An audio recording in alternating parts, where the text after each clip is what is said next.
But as long as you haven't seen what I saw, for example, let me see a woman in a small shop where you can buy fruits and cans and anything, you know? Yes. Lying killed over the table where she sells things. And the blood drops in. Drops. Only then you can understand why police is for capital punishment. I said to my wife, Thea von Habu, we want to make the ugliest crime. And we started to think about anonymous letters, you know. And then one day I said, listen, darling, I have another idea. How about a child murderer?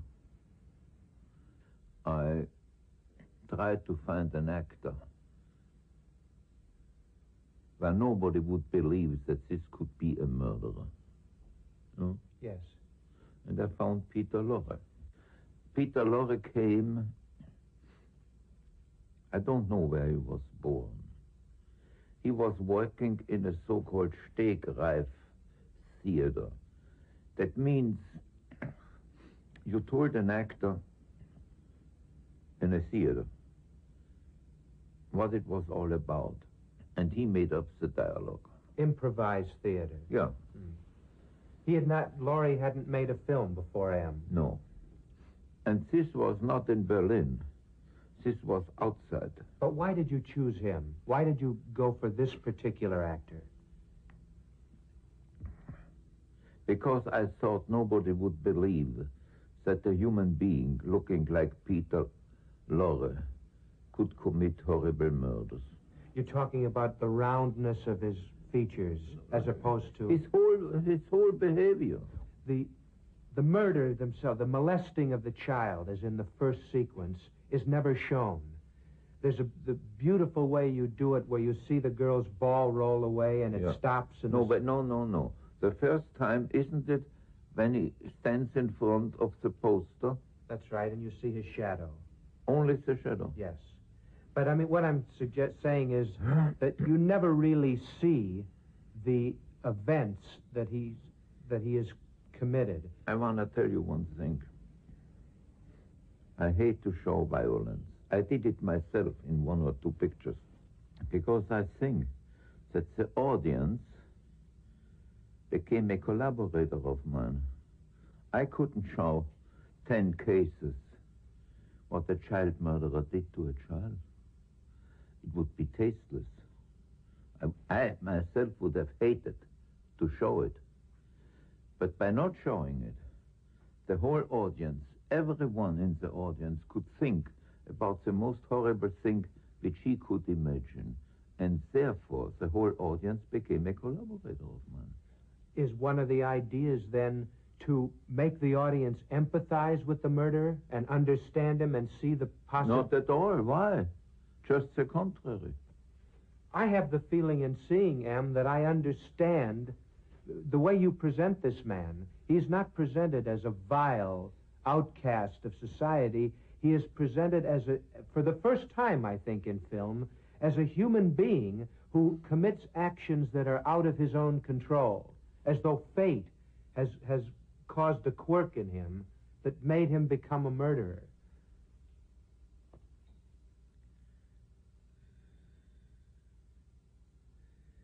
Do you think that most murders are done from the beginning on with the intention to kill someone? No. There you have the answer. But weren't you interested in making the audience empathize with the murderer to some extent? In which way? Understand him as a human being rather than condemn him as a killer.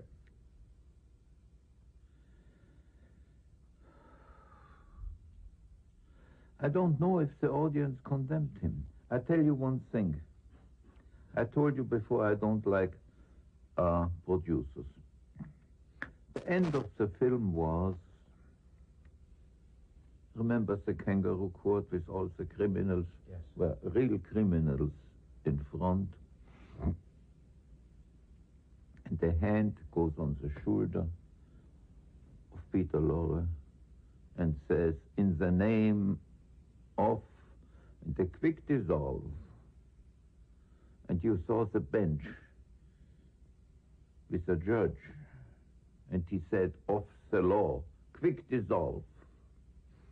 And then you saw a scene which many, many years later, and I couldn't do anything anymore, this so-called financier, producer of the film, cut off the real end. The real end was in the name of the law, and then you saw three mothers, and one mother was the mother of the first child, and she said, this doesn't bring our children back to life. We have to watch our children much better. This was why I really made the film. For this one line, you have to watch your children much better. They cut it off. Period. Fritz, you used actual criminals in the kangaroo court scene. Yeah. Why? And how were you able to get them to do that? I told you that I was interested in Alexanderplatz and so, and I met a lot of criminals. And I asked them if they would like to work in a film of mine. Certain people said, Fritz, we would like to, but we have never been photographed. We cannot afford it. And other people said, yes. So I paid them and they came. And there was a very peculiar thing. During the shooting, suddenly one came and said, look, we have to leave. The police will be here in an hour. They have heard about it. And I said, do you have 15 minutes more time? He said, yes, 15, but not long. I said, no. So I shot 2 more scenes, and then they left them, and the police came. Nobody was there. Do you feel, looking back now, Fritz, that some of those films from your German period present a bleak view of the universe? If you look at a lot of film today, don't they do the same thing? I'm not concerned with the films of today. I'm concerned... I'm asking you. Oh, well, almost totally, yes. And you see. Well, this was 50 Look, years ago. when you put your finger on something, on an evil, you're not a politician. You cannot change it. But if you put your finger on an evil, which still exists, that's it. Let me ask you, other artists of that period, like George Grosz, who was working in Germany at the same time, was making drawings and paintings of the bloodshed, of the rampant criminality, of the dissatisfactions and evils of the society around him. Your films of that period, and slightly later, right on up through M, for 10 or 11 years, were dealing, up to the 1933, when you left Germany, were dealing with the social ills that we now look back on and see as the dissatisfaction that led to Nazism. You cannot live in a country which has lost the war without being influenced. At the time when I made Dr. Mabuse, the gambler, and the second film, Inferno, there were big posters all over Berlin. A skeleton